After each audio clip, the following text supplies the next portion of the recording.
အားလုံးမင်္ဂလာပါဒီနေ့ unbox လုပ်ပြီးကြည့်မယ့်ဖုန်းလေးကတော့ Poco ရဲ့ M series ကနေပြီးတော့နောက်ဆုံးဝင်ရောက်လာတဲ့ Poco M4 Pro လေးကို unbox လုပ်ပြီးကြည့်မှာဖြစ်ပါတယ်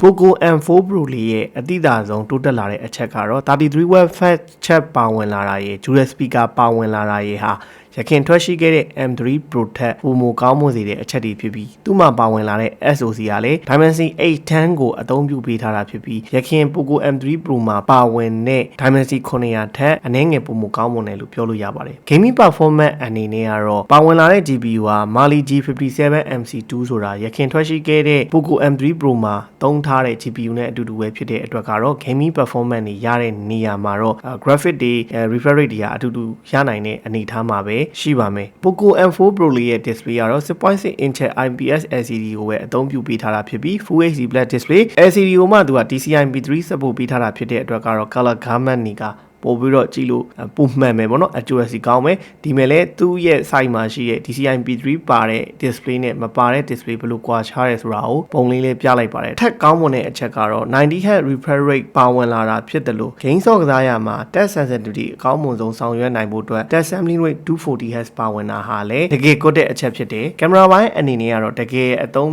များနိုင်တဲ့ကင်မရာနှလုံးကိုထည့်ပေးလိုက်တယ် dual camera ဆက်တဲ့ 50 megapixel main camera ရဲ့8 megapixel ultra wide camera ရဲ့ပါဝင်လာတာဟာတကယ်မိုက်တဲ့အချက်ဖြစ်တယ် selfie camera အနေနဲ့ကတော့16 megapixel camera ပါဝင်မှာဖြစ်ပါတယ်အဲ့ exit linear motor လေးကိုလည်းထည့်ထားရဲဆိုပြီးတော့ဒီဖုန်းမှာသူ့ရဲ့ site မှာအထူးတလေကြော်ညာထားတာဖြစ်တဲ့အတွက်တော့ haptic feedback ကောင်းကောင်းသုံးနိုင်တဲ့ဖုန်းတစ်လုံးဖြစ်နိုင်တယ်အခြား feature တွေအနေနဲ့ကတော့ remote control လို့အသုံးပြုနိုင်တဲ့ IR blaster တို့ဖုန်းရဲ့ security ဘိုင်းအတွက်ကတော့ sign of fingerprint နောက် NFC feature တွေနှစ်ချက်ပေါက်လည်းဒီဖုန်းမှာပါဝင်မှာဖြစ်ပါတယ်အဲ့တော့ကျွန်တော်တို့ဒီ M4 Pro လေးဟာအပြင်မှာဘယ်လောက်လာတော့ unbox လုပ်ပြီးအတူတူကြည့်ရအောင်ပါကဲဒါတော့ M4 Pro လေးပါဒီကျွန်တော်တို့ 5G version အနေနဲ့လာတယ် global version ဖြစ်သွားတာတဲ့အညီဘူးတစ်ခုလုံးမှာတရုပ်စာတွေတွေ့ရတော့မှာမဟုတ်ပါဘူးเนาะဒါဆိုရင် RAM 464 GB version ကို3,900ခွဲပေါ့เนาะအခုပေါက်တဲ့စီးပေါ့เนาะM4 Pro လေးကကြတော့ Redmi Note 11 5G ရဲ့ global version လို့ပြောလို့ရပါတယ်။ပါဝင်တဲ့ spec အားလုံးက Note 11 5G နဲ့အတူတူပဲဖြစ်ပါတယ်။ဒါပေမဲ့သူကတော့ Poco series ဖြစ်သွားတဲ့အညီ Poco design နဲ့ထုတ်ထားတာပေါ့နော်။ plastic bag ကပါရဲ့သူ့ရဲ့ front rate အတိုင်း Poco ရဲ့ပုံစံအတိုင်းအဝါအနဲ့ဆက်ကြားကလာပေါ့နော်။ပါတဲ့ပစ္စည်းလေးတွေကြည့်အောင်။ Poco ရဲ့ထုံးစံတိုင်းတော့ကျွန်တော် Poco sticker ပါမယ်။နောက် user guide တွေ catalog တွေအထူးကြီးတွေပါမယ်ပေါ့နော်။ globally သွားတာကြတော့သူတို့ရဲ့ဒီ catalog တွေကအကြီးဖြစ်တတ်ပါတယ်အထူးကြီးဟို China အလုံးနေဆိုတော့ပပလေးပေါ့နော် 0.9 လောက် 0.7 လောက်ရှိတဲ့ silicone လေးပါမယ်။ဒါတော့ဒီနေ့ကျွန်တော်တို့ရဲ့မင်းသားကြီးM4 Pro 5G ပါဒီမဲ့လည်းသူရေးထားပါတယ် MediaTek Dimensity 810နောက်33 watt Pro fast charging 90Hz 6.6 inch display နောက်50 megapixel AI camera ဆိုပြီးတော့ဒါသူ့ရဲ့စာမှာလည်းရေးထားပါတယ်အဲ့တော့ကျွန်တော်ကြည့်အောင်နေထားလေးကဲဒါတော့ဒီနေ့ရဲ့မင်းသားကြီး Poco M4 Pro ရဲ့ design ပေါ့နော်ဒီ camera bank ကတော့ပုံမှန်တိုင်းပဲ rectangle design ပေါ်မှာမှကျွန်တော်တို့ Note 11 5G ကိုင်းနေလို့ဆိုတည်တယ် China version မှာတော့နဲ့ camera bank အတူတူပဲ camera ကကျွန်တော် dual camera ဆက်ရပေါ့50 megapixel main camera 8 megapixel ultra wide lens ပါမယ် Poco ရဲ့ထုံးစံတိုင်း Poco design နဲ့ပဲလာတယ်ပေါ့ဒါ H4 Pro ဘာလို့ပုံစံမျိုးပဲ camera bank တူတယ်နောက်ဒါပေမဲ့ဒီဟိုပုံစံပြောင်းသွားတာတစ်ခုအနေနဲ့ကဒီနောက်က frosted material ကိုတုံးထားတယ် plastic bag ကိုမှလက်ရမထင်အောင်ဖြုတ်လေးတွေနဲ့လောက်ထားပေးတာဟာတော်တော်လှတယ်ကျွန်တော်ရခင် version ဒီမဲ့ Poco M3 Pro မှာဆိုရင်တော့အားလုံးမြင်တဲ့အတိုင်း plastic glossy ပေါ့နော် glossy ဆိုတာနောက်ကတောက်နဲ့ plastic ပုံစံလောက်ထားတယ်ဒီမှာကတော့ frosted material တုံးထားတော့လက်ရမထင်ပါဘူးအဲ့ဒါလေးကတော့မိုက်တယ်နောက်ပုံမှန်ကတော့ဒီတိုင်းပဲပေါ့နော်ပုံမှန် design အသားနာက camera van လေးနည်းနည်းထူပြီးပြောင်းလဲသွားပြီးတော့ကျန်တာကတော့မနစ်ကထွက်ခဲ့တဲ့ M3 Pro နဲ့ design သားနာအတူတူပါပဲကျွန်တော်ဒီမှာဆိုရင် sign of fingerprint ပါမယ် volume up down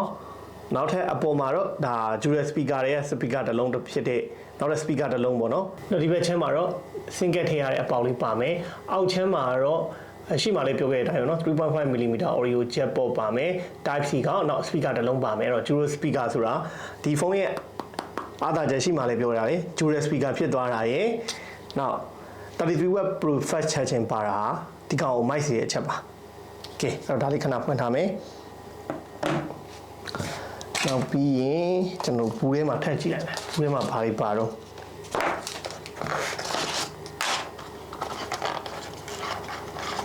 4K เนาะကျွန်တော်ဒီမဲ့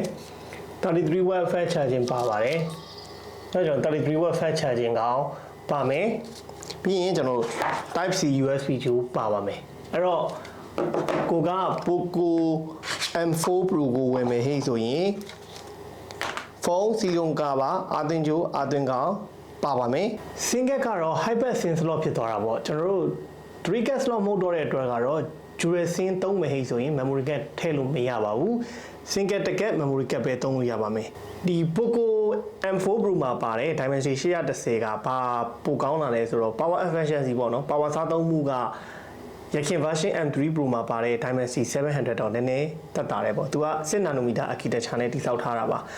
ဒါကတော့ Poco M4 Pro လေးကိုမြင်ရမယ့်အနေထားပါ brightness အဆုံးတင်ကြည့်ရင်သူကတော့peak brightness အနေနဲ့ 450 nit အထိပဲပါတယ်အဲ့တော့နေရောင်ထဲမှာသုံးရင်တော့နည်းနည်းလေးမှိန်ကောင်းမှိန်နိုင်တယ်ဒါပေမဲ့ပုံမှန်ဒီအမှောင်ထဲမှာသုံးရင်တော့ကောင်းကောင်းလုံးလုံးလောက်အလင်းရတယ်450 nit ကပေါ့နော်ဒီတဲ့ပုံများရင်တော့ပိုကောင်းတယ်ကျွန်တော်တို့ color accuracy ကတော့ဒီ LCD မှာ DCI-P3 support ပေးလိုက်တာဖြစ်တဲ့အတွက်အရင် Poco M3 Pro တော့ display ဘိုင်းမှာကြည့်ရတာပို့ပြီးတော့ color gamut တွေကဟိုအရောင်တွေပို့ပြီးတော့ဆိုတောက်တောက်လေးနဲ့ကြည့်လို့ရတယ်ပေါ့နော်အဲ့တော့အရင် M3 Pro တော့ LCD လေးပိုကောင်းလာတာကိုတွေ့ရလဲဘာလို့ဆိုတော့ကျွန်တော်တို့ဒီနားမှာ M3 Pro လေးရှိတယ်ဗျာအဲ့ကောင်နဲ့ဒီကောင်နဲ့မှာ color ကိုကြည့်လိုက်ရင်သိတာပါတယ်တော့ကျွန်တော်ကြည့်လိုက်တဲ့အခါမှာဒီကောင်တွေရဲ့ color တွေမှာကြည့်လိုက်ရင်ဒီဘက်က M4 Pro ရဲ့ display လေးဟာပို့ပြီးတော့ကောင်းတဲ့ LCD ဖြစ်တယ်လို့မြင်ရပါတယ်ပေါ့နော်ဒါရှင်ကြည့်လိုက်တဲ့အနေထားမှာသိတာဒီတိုင်းကြည့်ရင်တော့မသိပါဘူးကျွန်တော်ကဒီမဲ့လဲဟို M3 Pro gaming test လုပ်တော့ကျတော့အလွယ်တကူဒီနားမှာရှိနေလို့ပြပေးလိုက်တာ now camera ဘိုင်းကတော့ကျွန်တော်တို့တစ်ချက်ကြည့်မယ် camera ဘိုင်းမှာတော့ကျွန်တော်တို့50 megapixel main camera ပါတယ်ဒါပေမဲ့ camera ကြီးကတော့အရင်မမိုက်ဘူးပြသူဒီတိုင်းတကယ်တမ်းချိန်လိုက်တဲ့ဟာသူကဖြော့တော်ဘက်ကိုသွားတယ်ပေါ့နော်ဖြော့တော်ဒီအပြင်မှာမြင်ရတာတဲ့ရိုက်လိုက်မယ်ဟေးဆိုရင်ဒါstudio ထဲမှာစမ်းကြည့်အနေထားမှာဟိုဒါဖြော့တော်ဘက် color ဘက်ကိုသွားတဲ့ဟာတစ်ခုဖြစ်တယ်နောက် portrait တစ်ချက်စမ်းမယ် portrait ပုံကတော့ကျွန်တော်တို့ဒီမဲ့စမ်းကြည့်ရမစိုးလို့ပြောလို့ရတယ်ဒီ main subject နဲ့နောက်က background ကိုဖြတ်တဲ့နေရာမှာတက်တက်ရက်လေး image processing လုပ်ပေးတာကိုတွေ့ရတယ်ပေါ့ဒါကတော့ကျွန်တော်တို့ပုံမှန် 12.25 ပြောရမှာပေါ့နော် 12.25 နဲ့ရိုက်တာ50 megapixel ရဲ့ detail လေးတစ်ချက်ကြည့်အောင်ကျွန်တော်တို့ဒါ50 megapixel နဲ့ရိုက်တဲ့ပုံလေးပါ detail မစိုးပါဘူးအဆင်ပြေပါတယ် detail လေးကကင်မရာမှာပါတဲ့ feature တွေကတော့ night move ပါမယ်50 megapixel high resolution နဲ့ရိုက်လို့ရတာပါမယ်နောက်ထပ်အနေနဲ့ကတော့ short video panorama document slow motion timeless တွေရိုက်လို့ရမယ်ပေါ့ video မှာတော့ Poco M4 Pro မှာ 4K ရိုက်လို့မရပါဘူးကျွန်တော်တို့ 1080p 16 fps ပဲအလုပ်လုပ်မှာဖြစ်ပါတယ်နောက် selfie camera ကိုကျွန်တော်တို့နည်းနည်းစမ်းကြည့်တဲ့ရိုက်ကြည့်တဲ့နေရာပေါ့ဒီမဲ့ကျွန်တော် selfie camera စမ်းတဲ့နေရာမှာ portrait မှုကတော့တော်တော်သူ့60 megapixel ကအဆင်ပြေတယ်လူပုံနဲ့နောက်ခံ background ဖြတ်တာဟာ image processing ကောင်းနဲ့ဖြတ်ပေးထားတာကိုတွေ့ရတယ်နောက်ဒီ ultra wide lens ပေါ့နော် ultra wide lens ကတော့ထုံးစံတိုင်းဒီဈေးဝန်းကျင်မှာပါတဲ့ ultra wide lens တွေကတော့ night move မှာရိုက်တဲ့အနေထားမှာတော့ noise လေးတွေထားတာကိုတော့ကျွန်တော်တို့တွေ့ရပါတယ်နောက်တစ်ချက်အနေနဲ့ကတော့ဒီကျွန်တော်တို့ပုံမှန်ပေါ့နော်ပုံမှန် photo မှုနဲ့ရိုက်တဲ့ selfie ပုံရိပ်တွေကလည်းဒီ night shot အနေထားမှာအဆင်ပြေပါတယ် detail လည်းရတယ်လို့ပြောလို့ရပါတယ်ဒီဈေးဝန်းကျင်ကင်မရာတွေထဲမှာ detail ရတဲ့ကင်မရာတစ်ခု detail ကောင်းရတယ်ပေါ့နော်သူ့ရဲ့ selfie ကင်မရာလေးကမဆိုးပါဘူးနောက် video အနေနဲ့တော့ကျွန်တော်တစ်ချက်ကြည့်လိုက်ပါအောင်မယ်video မှာဆိုရင်သူရောဘယ်လောက်ရိုက်လို့ရတော့full HD 30 fps နဲ့ပဲရိုက်လို့ရတာကိုတွေ့ရပါတယ် Pro မှုပါတယ် Pro မှုပါတဲ့အတွက်ကတော့ကင်မရာကြောင်းနားလည်တဲ့သူတွေအတွက်ကတော့မျိုးစုံ setting တွေကိုစိတ်ကြိုက်ကိုချိန်တွယ်ပြီးရိုက်လို့ရနိုင်တာလည်းကောင်းတဲ့အချက်တစ်ခုဖြစ်ပါတယ်ကဲအဲ့တော့ဒါကတော့ဒီ Poco M4 Pro မှာပါတဲ့ camera function တွေအကြောင်းအနေနဲ့ပြပေးတာဖြစ်ပါတယ်ဆိုတော့ဒါကတော့ Poco M4 Pro မှာတွေ့ရမယ့် color ရုပ်ထွက်နဲ့အသံအနေထားပါအသံပိုင်းအနေနဲ့ကတော့ dual speaker ပါဝင်လာတာဖြစ်တဲ့အတွက်ကတော့ဒီဈေးဝန်းကျင်ဖုန်းတွေထဲမှာအသံထွက်ကောင်းတယ်ဆိုတဲ့ဖုန်းထဲမှာပါတဲ့ဖုန်းတစ်လုံးဖြစ်ပါတယ် display color အနေနဲ့ကတော့ DCI-P3 support ပေးထားတဲ့ LCD ဖြစ်တာနဲ့အညီဒီ color တွေ contrast တွေကတကယ်ကြည့်လို့အဆင်ပြေတယ်ဟို တခုပြောစရာရှိတာဗျာဒီ LCD ဖြစ်သွားတဲ့ဒီဘေးတစ်စောင်းကြီးရဲ့အချိန်မှာတော့နည်းနည်း viewing angle ရတာနည်းတာရေတက်ပေါ့နော်ကျွန်တော်ဒီလိုတက်data ဆိုတာ viewing angle နေတာဆိုဒီမှာနည်းနည်းတည်တာလေလိုတက်ကြည်လိုက်ရင်ဒါအယောင်ပုံမှန်သွားတယ်နောက်တစ်ခုအနေနဲ့က display ရဲ့အလင်းပေါ့အလင်းထုတ်တာကတော့450 nit ကဒီမှာတော့နည်းနည်းတယ်လို့ခံစားရတယ်ဒါပေမဲ့ပုံမှန်အခန်းထဲမှာသုံးမယ်ဟိတ်ဆိုရင်တော့လုံလောက်တဲ့ display တစ်ခုတော့ဖြစ်ပါတယ်တကယ်ကာလာရုပ်ထွက်ဒီ contrast တွေကတော့တကယ်တင်းပါတယ်အယောင်တွေကတကယ်ကြည့်ရတာဘာမှမဆိုင်ဘူးကျွန်တော်တို့အရင် M3 Pro ရဲ့ display နဲ့ဘာမှမဆိုင်တော့အောင်ကောင်းပါတယ်ရှင်းပါလဲကျွန်တော်ဗီဒီယိုပြခဲ့တာပေါ့နော် DCI P3 ပါတဲ့ LCD နဲ့မပါတဲ့ LCD ဆိုရင် DCI P3 ပါတဲ့ LCD တွေကတော့ပို့ပြီးတော့ color တွေကိုတောက်လေးပြနိုင်ပါတယ်